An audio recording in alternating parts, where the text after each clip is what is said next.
You're listening to Women's Media Center Live with Robin Morgan.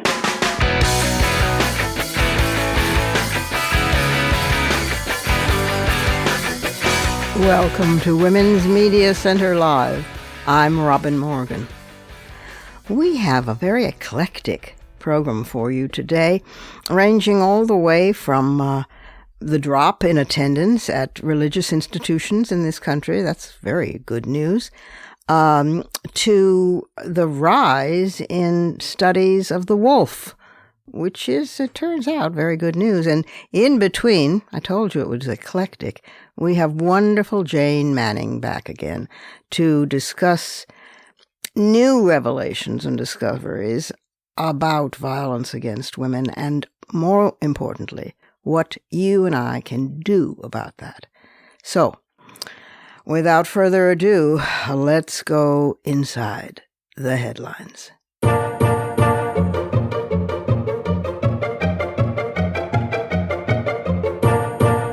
Surprise! No, I'm not going to be commenting on Donald J., whatever his name is, and his criminal charges against him. Delighted though I may be that they have been lodged.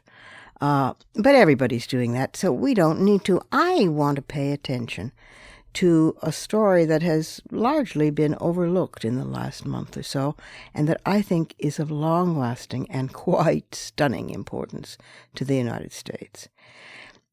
As the United States adjusts to an increasingly non-religious population, thousands and thousands of churches are closing every year. Now, that's probably accelerated by COVID, but not entirely. Far from it. I'm indebted to Adam Gabbett of The Guardian for the basic primary research, or some of it, in this commentary. Churches are closing at rapid numbers in our country, researchers say, as congregations dwindle and a younger generation of Americans totally abandon Christianity. At the same time, faith lags behind in continuing to dominate American politics. So, how and why is this occurring? We know that it's been happening for some time. It means some hard decisions for pastors who have to, decide when a dwindling congregation is no longer sustainable, but it's created a boom market for those who are wanting to buy churches, with former houses of worship now finding a new life. Okay, about 4,500 Protestant churches closed in 2019, the last year data is available, with about only 3,000 new churches opening. That's according to Lifeway research. It was the first time the number of churches in the United States had not grown since the evangelical firm began studying that topic. With the pandemic speeding up a broader trend of Americans turning away from Christianity, researchers say that the closures only have accelerated. They meant, for a temporary period of time, a lot of impact on churches. People breaking that habit of attending church means a lot of churches had to work hard to get people back to attending again. That's a quote from Scott McConnell, the executive director at Lifeway Research. But in the last 3 years, all signs are pointing to a continued pace of closures, probably similar to 2019 or possibly even higher. There is a really rapid rise in American individuals who say they're not religious. I find this a sign of incredibly encouraging maturity in our population. That's just me, of course. Anyway, Protestant pastors reported the typical church attendance is only 85% of pre-pandemic levels, McConnell said, while research by the Survey Center on American Life and the University of Chicago found that in spring of 2022, 67% of Americans reported attending church at least once a year, compared with 75% before the pandemic. But while COVID-19 may have accelerated the decline, there's a broader, long-running trend of people moving away from religion. In 2017, Lifeway surveyed young adults between age 18 and 22 who had attended church regularly for at least a year during high school. The firm found that 7 out of 10 had stopped attending church regularly. Some of the reasons were, quote, logistical, McConnell said, as people moved away for college or started jobs that made it difficult for them to attend church. But, McConnell went on, some of the other answers are not so much logistics. One of the top answers was church members seemed to be judgmental or hypocritical. How about that? And so the younger generation, he went on, just doesn't feel like they're being accepted in a church environment, or some of their choices aren't being accepted by those at church. About a quarter of the young adults who dropped out of church said they disagreed with their church's stance on political and social issues, he said. A study by Pew Research found that the number of Americans who identified as Christian was 64% in 2020, with 30% of the U.S. population classed as religiously unaffiliated. About 6% of Americans identified with Judaism, Islam, Hinduism, and Buddhism. Since the 1990s, Pew wrote, large numbers of Americans have left Christianity to join the growing ranks of U.S. adults who describe their religious identity as atheist, agnostic, or nothing in particular. This accelerating trend is reshaping the U.S. religious landscape. Close quote. In 1972, 92% of Americans said they were Christian, Pew reports. But by 2070, that number will drop to below 50%. And the number of so-called religiously unaffiliated Americans, or nuns, N-O-N-E-S, will probably outnumber those adhering to Christianity. Stephen Bulifant, who is the author of Nonverts, The Making of Ex-Christian America, and who's a professor of theology and the sociology of religion at St. Mary's University, said that in the Christian world, this had constituted a generational change. And in the Catholic Church in particular, the sexual abuse scandal drove many people away who had had only a tenuous connection to the faith or even a fairly strong one. A lot of people, Bullivant went on, who are weakly attached to suddenly have months of not going, they're then thinking, well, we don't really need to go, or we found something else to do. Bullivant said most other countries saw a move away from religion earlier than the U.S. I'll say we're the most industrialized country in the world and still the most religious. That's ridiculous. Anyway, that's just me. So Bullivant added that the U.S. had particular circumstances that slowed things down here while other countries moved away from religion. Quote, Canada, Britain, France, Australia, New Zealand, the nuns rise much earlier. The wake of the 1960s and the baby boom generation, this kind of big growing separation of traditional Christian morality. What happens in America that I think dampens down the rise of the nuns is the Cold War.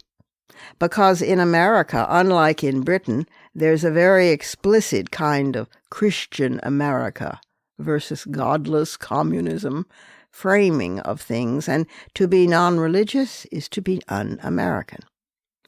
I think, he goes on, that dampens it down until you get the millennial generation, for whom the Cold War is just a vague memory from their early childhood. When people leave, congregations dwindle. And when that gets to a critical point, churches close. And this has led to a flood of churches available for sale and a range of opportunities for buying them. Brian Dollahide, managing director of AD Advisors, a real estate company that specializes in church sales, said the last 10 years had seen quite a spike in sales. Frequently, churches become housing or care homes. But selling a church isn't like selling a house or a business. Frequently, the sellers want a buyer who plans to use the church for a good cause.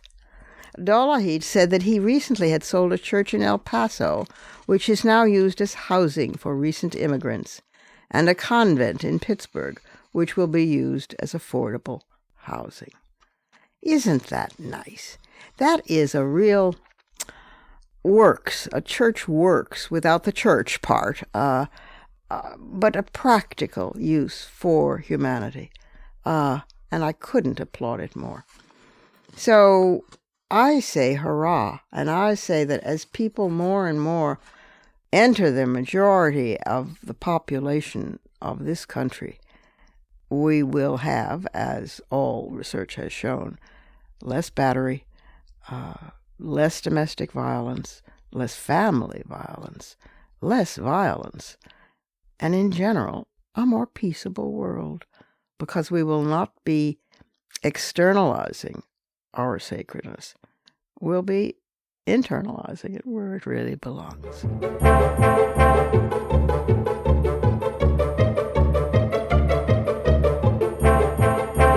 We have to take our first break here, but I'll be back in just a moment with our guest for the conversation this week, Jane Manning.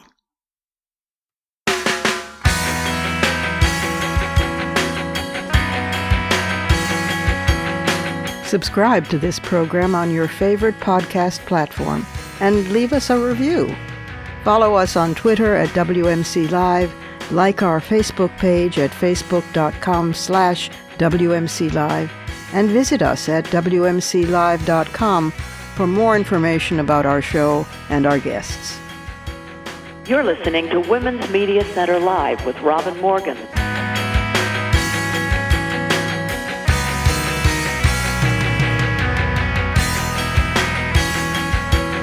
Our guest for today's conversation, Jane Manning, is a former sex crimes prosecutor and a victims' rights advocate and a leading expert in criminal justice and violence against women.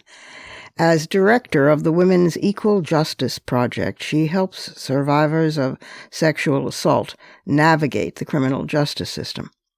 She began her career as a prosecutor of domestic violence, sex crimes, and child abuse. In private practice, she represented a coalition of battered women's organizations, successfully arguing for a reversal of a court decision allowing men who murdered wives or girlfriends to invoke the victim's, quote, nagging, close quote, as a mitigating factor. She then joined the international human rights organization Equality Now, where she coordinated a successful campaign for a strong and comprehensive law against human trafficking in New York State and helped draft New York's first anti-trafficking statute. She served as president of the New York City chapter of Now, where she helped lead successful campaigns to repeal New York's statute of limitations on rape and to criminalize strangulation attacks. She trains first-year prosecutors annually on interviewing crime victims, and at the Women's Equal Justice Project, she's working to improve the justice system's response to sexual assault, including the violent and under-prosecuted crime of drug-facilitated sexual assault. Her commentaries have appeared widely across media, and it's my delight to welcome her back to Women's Media Center Live. Jane Manning, welcome back to the program. We missed you. I'm so glad to be back. Thank you, Robin. I missed you too. Well, now you are always my go-to person. Because for sex crimes, for victims' rights, you were a prosecutor, you were a victims' rights advocate, and you're just the smart woman person on all things criminal justice and violence against women. So I want to start by asking you about two cases, both of them coming out of Me Too, which everybody keeps telling us is already over. But far from it. Far from it, yeah. They keep referring to it in the past tense, which gives me pause. So one was that at least Weinstein got 16 more years in prison after the California rape trial. Yes, he did. Yeah. And he was guilty of rape, forced oral copulation, and sexual misconduct. And those years, 16 years, will be added to the 23-year sentence he's already serving in a New York State prison. Now that, since he's, I think, 70, pretty much ensures that he will spend the rest of his life behind bars, which I do not mourn. But R. Kelly, on the other hand, and maybe I'm misreading this as a civilian and not a lawyer, but according to the Washington Post, R. Kelly was sentenced to 20 years in prison for child sexual abuse last on Thursday in May of 2 years ago. Yes. Okay, and he'll serve almost all of it simultaneously with a previous sentence for crimes in New York, and largely avoid extra prison time. Is that because it's simultaneous? Or then it says he'll serve the remaining year of the new sentence after those 30 years are up. So what is he facing? So R. Kelly was convicted in Brooklyn federal court in the fall of 2021 on charges of racketeering and sex trafficking of women and girls. Yeah. And in that case, he was sentenced to 30 years in federal prison. And then more recently, really just actually this past February, he was convicted of additional federal charges, this time in Chicago federal court. And those involved charges of sexual assault and also making videos of the sexual assaults. And in those cases, he was sentenced to 20 years. Those 20 years, the judge decided would be served concurrently with the 30 years in Brooklyn. And while that's not what the prosecution had asked for, and it's not what the survivors had asked for, they had asked for the sentences to be consecutive in R. Kelly's case, like they're going to be in Harvey Weinstein's case. It is still also true that 30 years is a very substantial sentence and a very real form of accountability for R. Kelly. The R.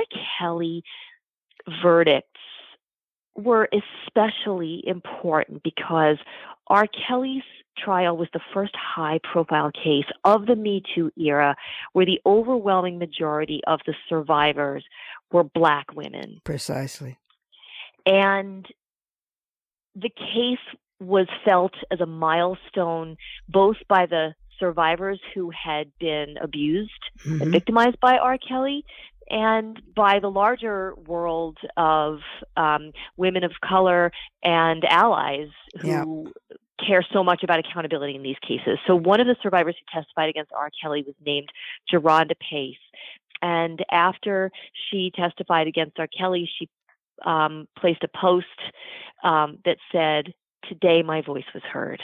Oh, God. Oh, bless her heart. After bless her heart and bless the hearts of all the women who spoke out. And after the conviction of R. Kelly, a woman named Oronike Odoleye, who was a co-founder of the Mute R. Kelly campaign, also spoke about the verdict. And what she said about it was Black women are no longer accepting this as the price of being Black and female in America. And so that was how the Black women, survivors and activists closest to the R. Kelly case saw the importance of his conviction. And I think it is important to really pause and recognize the importance of this verdict for the women and the communities who had worked towards accountability. Absolutely. For this privileged serial rapist for so many years. Yeah, absolutely. Absolutely. Because his case, although it's very well known, is not, frankly, as well known as Harvey Weinstein. Yes. I mean, and partly that's because Hollywood and movies I don't know what the reasons. I do know the basic reason, and that's racism. Simple, pure, and right out there.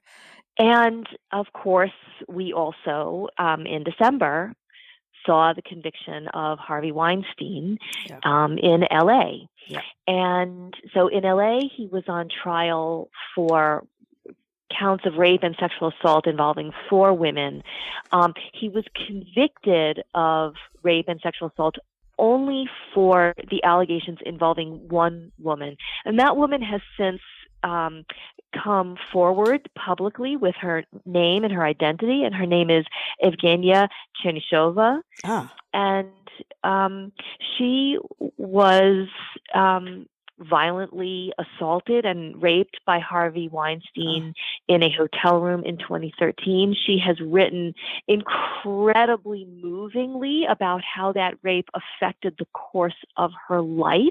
Sure.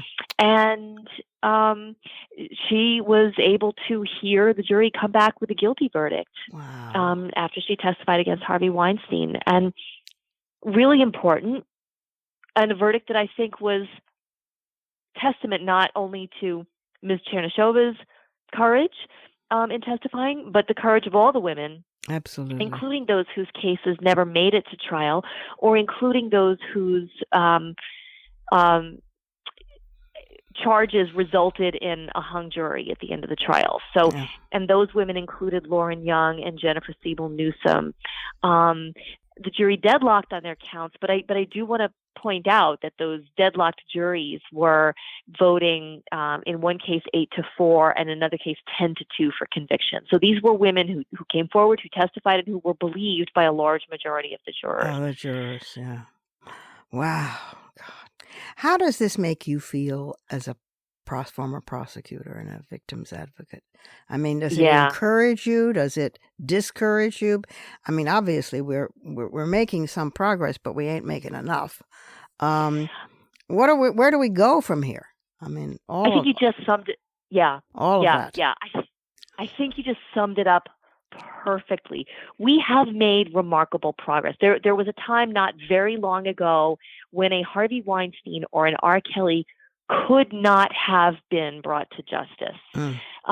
The cultural climate just wouldn't have allowed for it even just a few years ago. And I do believe it was in large part the effect of the Me Too movement, which is another name for the feminist movement to hold rapists accountable. Of course. That has gone on for many years. But I do think it's testament to the widespread eruption of that movement into the public consciousness in 2017 that really laid the groundwork for these two powerful and previously untouchable men finally to be held accountable. So we have come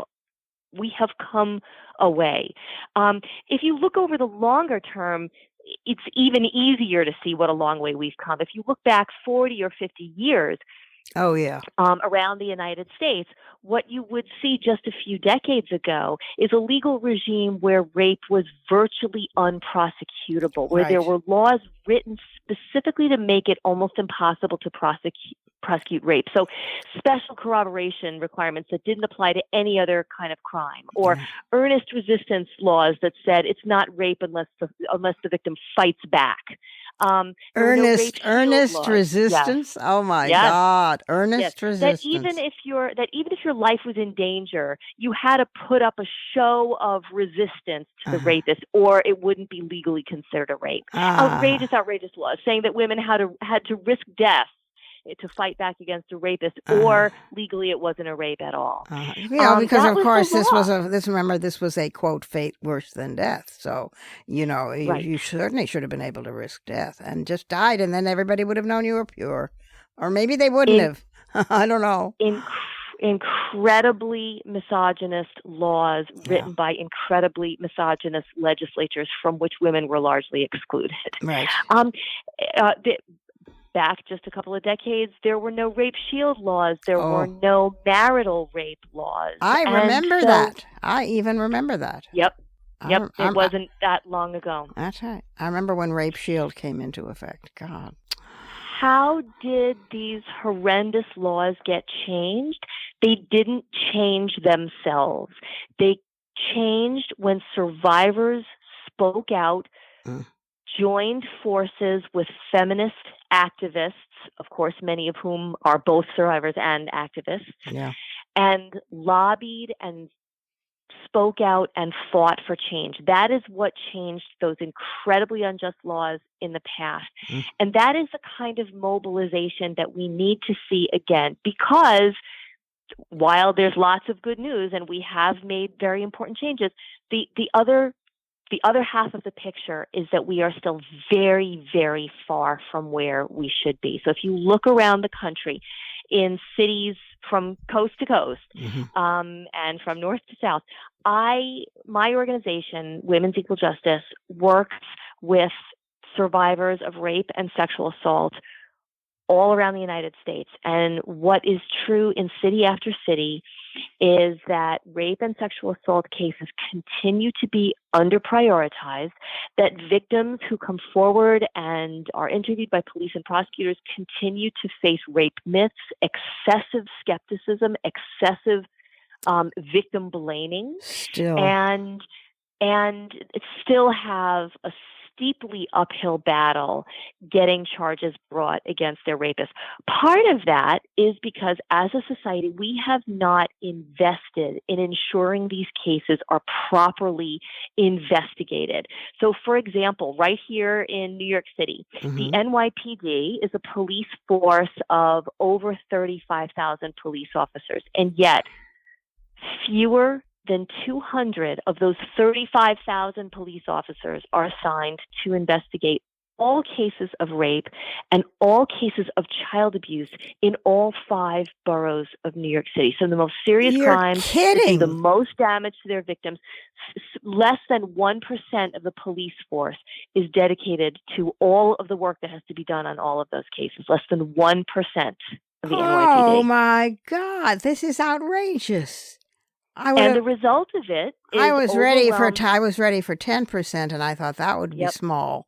But what, less than 1%? This is incredible. It is incredible.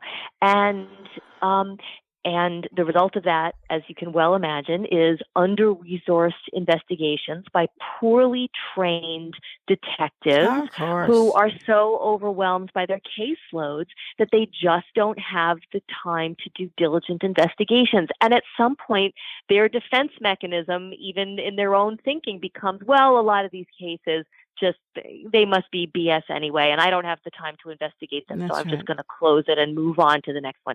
And that's what we are seeing in rape case after rape case here in New York City, to the point where the United States Justice Department a few months ago opened a civil rights investigation into the NYPD for gender discrimination against survivors of sexual assault. So rampant is the level of misogyny and neglect in rape cases within the NYPD. Oh, wow. Oh, I have so many questions clustering in my mind right now.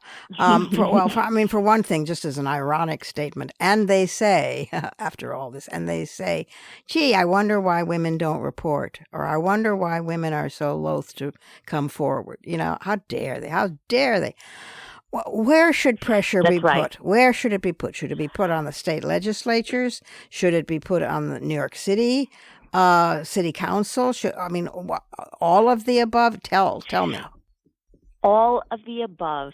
Pressure needs to be put on every branch of our government that deals with the criminal justice system. So, for example, our mayor here in New York City, it's Eric Adams, but these stories are true in virtually every city. Rape investigations are under-resourced and under-prosecuted in virtually every city. So when someone is running for mayor, go to a town hall or go to one of their online, campaign events and ask a question, and make it a question about what will you do to improve the level of resources dedicated to sexual assault in this city. I spoke about New York City. I could also tell you about a Chicago case where a survivor has been waiting for 3 years for her rape kit to be tested. My God. 3 years? In 3 years for her rape kit to be tested.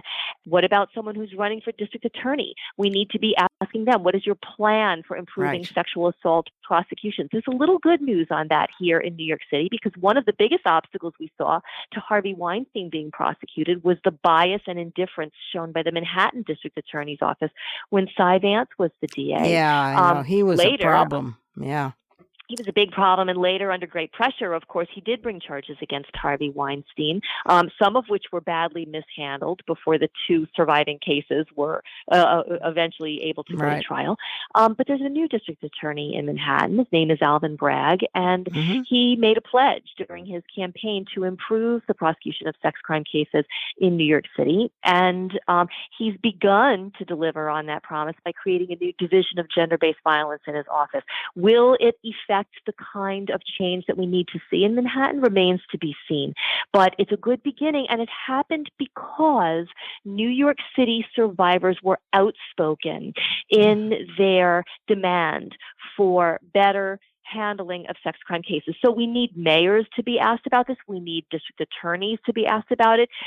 We need legislators to be asked about it, and also judicial candidates. So there was this horrendous decision handed down by the New York State Court of Appeals in a rape case. When judges are nominated for important high-level state or federal courts, we need them to be asked about how they're going to ensure that victims of violent crimes, including rape and gender-based violence, are able to get a fair shot at justice in their courtrooms. So there are many different ways we can push. There's also more legislation that's needed to ensure that the right kind of evidence is going to be admissible in court when it's probative and indicative of someone's history as a perpetrator of sexual assault. So the bottom line is, any agency, state or federal, that touches criminal justice, we should be speaking out as citizens and as activists to demand that the response to sexual assault be improved, because there is still so very, very much room for improvement that is needed. Absolutely. My God. Well, you've got my blood thumping now in my veins, Jane. I mean, I knew it was not moving fast enough, but I had no idea it was this bad, frankly, and everywhere. Tell me again the name of your organization and where people could reach it if they want more advice or training or whatever. My organization is called Women's Equal Justice, and one great way to get in touch, which is how survivors often contact me, is through the Women's Media Center SheSource database. I've connected with many survivors through Women's Media Center. So thank you for that amazing resource. It's a great resource for journalists, but it's also been a way for survivors to find advocacy as well. That's fantastic. I'm very glad the survivors are reaching you there too. Yes, you're quite right. We did that for journalists because we were sick and tired of them saying, well, we just have no qualified women to speak about blah, blah, blah. And this is why it's all boys on all the talk shows. And we thought, oh, no, wait a minute. This has got to change. So we have this whole list of stunningly smart speakers, all of whom are women. But it's wonderful that other people can reach them that way as well. So I'm delighted.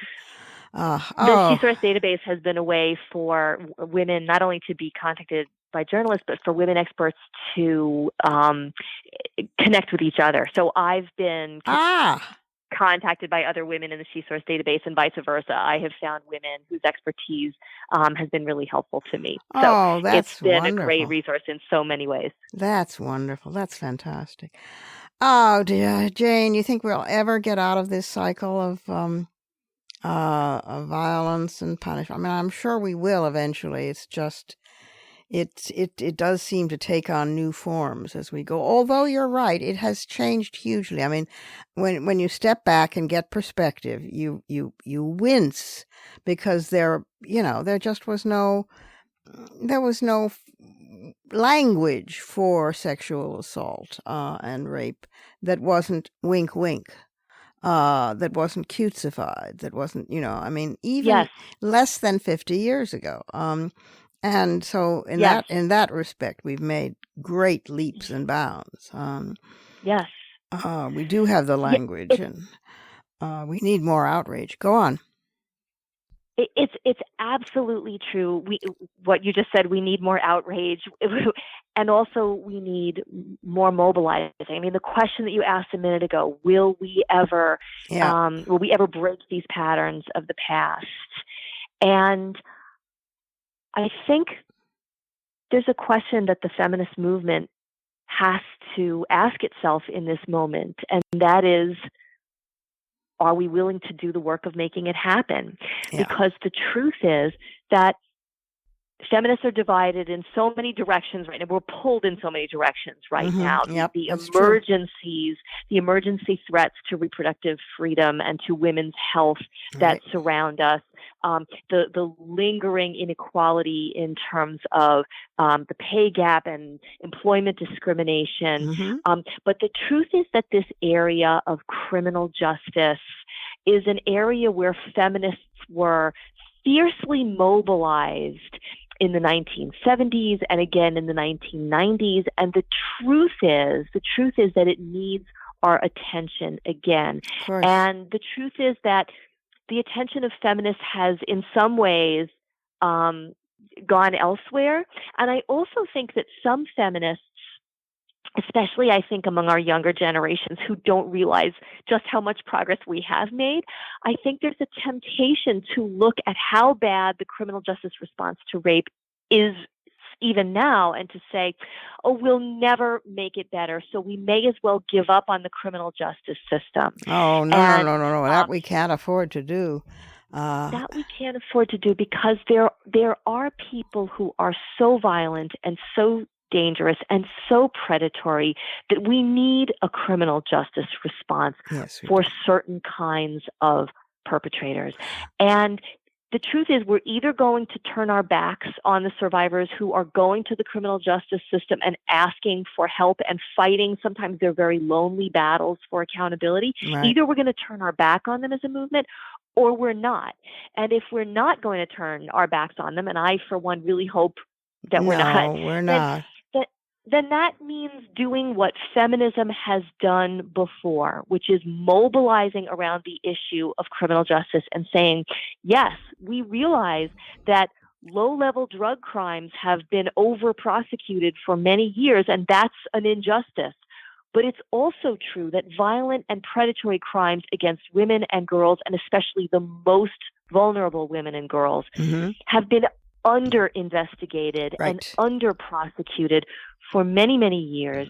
And that's an injustice as well. And it's one that the feminist movement has made headway on by fighting in the past. And we need to make more headway on by continuing to fight now. Oh, you're so wonderful. Honest to God, Jane. We should just, we should clone you and put you on every street corner in the world. I mean, that's an exhausting proposal. I realize that you might not want to do that, but nonetheless, you're just fantastic. I was at a wonderful women's rights rally many, many years ago. One of the speakers at the rally said, I carry my soapbox wherever I go. Well, you do. You definitely do. That's me, Robin. So if I meet you on a street corner and either of us has a soapbox on it, we'll jump up on it together. You're ready. You're ready to go. Oh, thank you. Thank you for everything that you do and for keeping the flame. And we will. We just have to get back on it. I find that most of the time younger feminists are, not despairing, and they're pretty fantastic. But it may be that, that in terms of violence against women, and in particular sexual assault and rape in the criminal justice system, that they feel temporarily at least defeated. But the point is we can't afford to. And we have won some and we'll win more. And nobody said it would be fast or easy. And it certainly isn't. But we are making headway. And we can have a criminal justice system that truly pursues justice, that does not perpetuate mass incarceration for crimes of poverty and crimes of addiction, but that does target the most dangerous and predatory offenders who prey on women and girls and other vulnerable groups, and ensure that there is accountability for that kind of perpetrator and fairness for those who survive these kinds of crimes. We can have both. It is not too much to ask. Of course it's not too much to ask. And in fact, I believe that the women and girls and men to some extent in those most vulnerable places and communities will be very happy when we do, if we do and how we do. They will welcome that, I believe.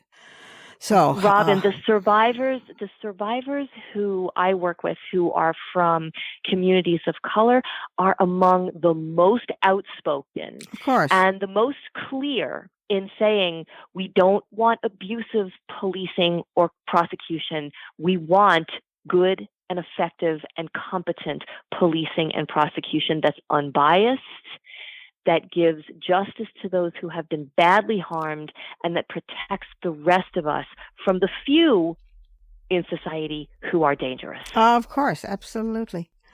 Oh, my pulse is racing with revolution. I love you, Jane Manning. Oh, God. All right, sweetheart. I love you back so much, my darling Robin. You used the word flame a couple of minutes ago. I just want to tell you, you are our guiding light, our movement's guiding light. You are our compass. I read your blog posts with so much gratitude. I listen to your podcast with so much glee. You are a beacon in our feminist universe, and I am grateful for you day after day after day. Oh, gee. Well, I'm grateful that you're out there campaigning for my safety and my health and my everything. My God, we're pretty amazing. I think, our whole feminist crop of women, and I think the next one will be too. But we've got to get back to work. Thank you again. And darling, thank you for being with us on Women's Media Center Live. And don't wait so long before next time. We'll have to get you back soon. You got it, Robin. Thank you. We need to take a final break here, but I'll return directly with some fighting words.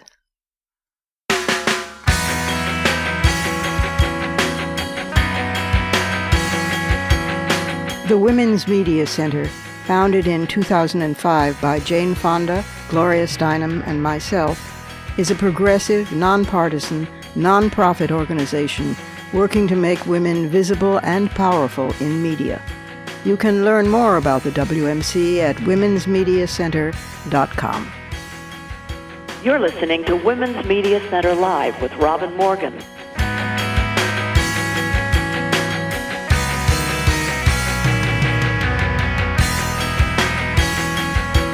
Vintage wisdom. Those may well be fighting words.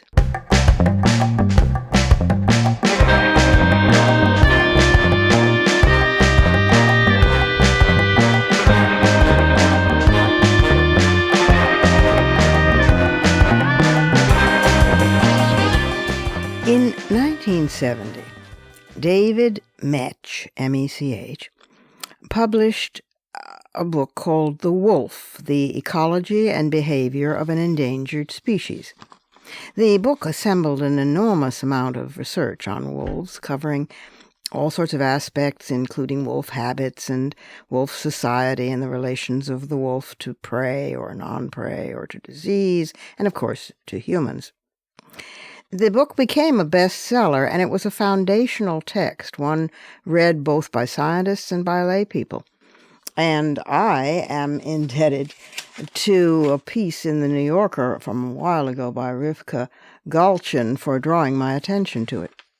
This is the story of Mech, who had the courage later on to admit he was wrong, a man who had that courage, and a woman who discovered deeper truths. Anyway, in time, Mech became less pleased with the book's ongoing success. He says that was what we knew at the time, but we've learned more about wolves since that book's publication than we had in all of previous history. And the book remained in print, even though he many times asked that it no longer be published. What bothers him the most is a section he wrote on pack order. Now, Mech had relied on research done on captive wolves. The main study at the time was by Rudolf Schenkel. Quote, it was logical to pick up Schenkel's work, Mech says, which laid out the terms lead wolf and bitch wolf, which are the antecedents of alpha male and alpha female. Schenkel wrote, quote, every mature wolf has an ever-ready expansion power, a tendency to widen not his personal territory, but rather his own social behavior freedom. And he added, the maintenance of a not quite classless status requires constant self-assertion. He also believes that wolves needed an outlet for aggressive energy, typically released, quote, at the weakest individuals of the society, close quote. Well, Metch says it turned out all that stuff was mostly wrong. In 2022, he finally got Metch did, his publisher, to stop printing the book. But although field biologists no longer use the terms alpha and beta, the terms have proved too useful for humans to drop. So now we use them in relation to our own groupings and conflicts. An aside here, I think we should stop that. Okay, Metch, who is a senior research scientist now for the United States Geological Survey, has been studying wolves for 63 years. It was the next study in Minnesota that the whole field of radio tracking started up, he says. Researchers were able to follow wolves individually. Each collar had its own radio frequency, so you could tune in to an individual wolf and see where they were. And this level of detail opened the field up to all sorts of new research questions. He says it wasn't until the early 70s, after we'd put out those radios on wolves and we could follow each individual, that we realized, a pack is a family. It began to make more sense, in general, to think of the heads of the packs as the breeders, the parents. Now, different wolf populations have packs of different sizes, but the basic structure is the same. A mom, a dad, their offspring. Sometimes the 1-year-olds set out on their own, hoping to find a mate and start their own pack. Sometimes they stick around and, as yearlings, help raise the next set of pups. And here is where Kira Cassidy, a woman, an associate research scientist with the National Park Service research program in Yellowstone, explains, quote, the wolves generally in those dominant positions are not there because they fought for it. It's not some battle to get to the top position. They're just the oldest, or the parents, or, in the case of same-sex siblings, it's sometimes a matter of personality. Period, close quote. Kira Cassidy specializes in wolves' sociality, both within and between packs. And wolves do fight one another. In Yellowstone, where humans can't hunt them, fights are the primary cause of mortality. But most fights are between packs for territory. Quote, Kira says, in Yellowstone, maybe because there's a lot to eat and it's a protected area, our packs are larger, more complex family units. Close quote. Where conditions are harsh, though, a wolf pack might number 4, 2 parents, 2 pups, because so few pups survive. In Yellowstone, a pack often includes aunts, uncles, and sometimes even more than one breeding pair. Kira Cassidy went on to say that one finding that surprised her came when she looked into battles between packs. She suspected that pack size would be important in determining victors. Quote, we found that even more important than pack size was whether a pack had an old individual, male or female. Close quote. At 6 years old, a Yellowstone wolf is considered an elder. Only about 1 in 5 lives to that age. If they have 1 or 2 older individuals, they are more likely to win, she says, which was not what we expected. After that, she looked into the literature on other animals, and she discovered similar findings. In times of drought, elephant herds with a matriarch older than age 35 do far better. When there's a salmon shortage, orcas follow the grandmother. Quote, from Cassidy, in the pack fights, we see that the elders don't panic. It seems to match up with this idea of them having past knowledge that helps the pack.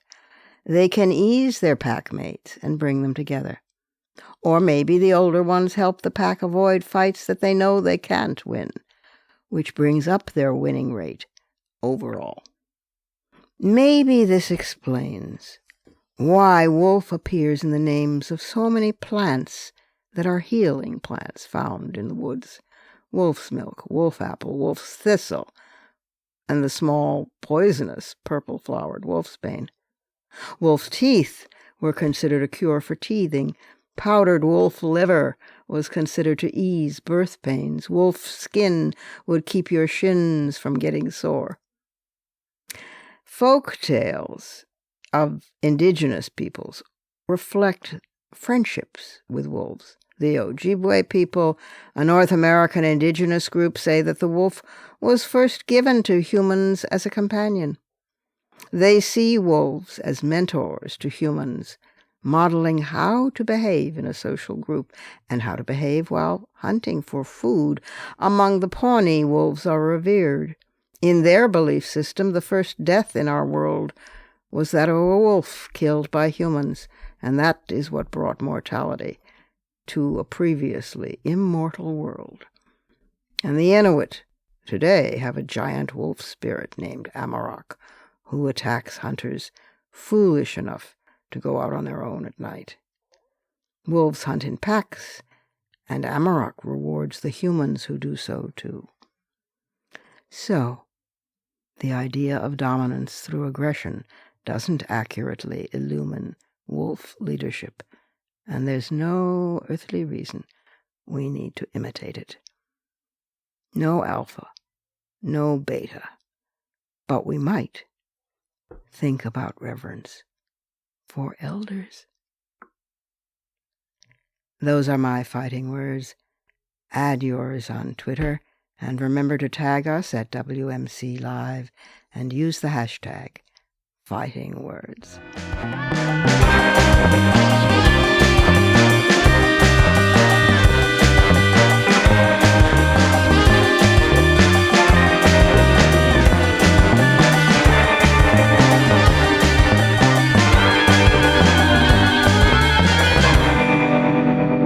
And that's our show for this week. You can follow me on Twitter, Facebook, and now Instagram at The Robin Morgan, and you can check out my blog at robinmorgan.net and find my latest book of poems, Dark Matter, and my brand new novel, Parallax, wherever books are sold. Opinions expressed on this program do not necessarily represent the Women's Media Center. Here's the family for Women's Media Center Live. Executive producer as well as founding and sustaining sponsor, Regina K. Scully.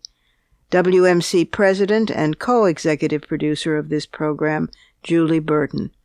I'm Robin Morgan, your producer and host. Thank you for being with us. Join us again next time on Women's Media Center Live.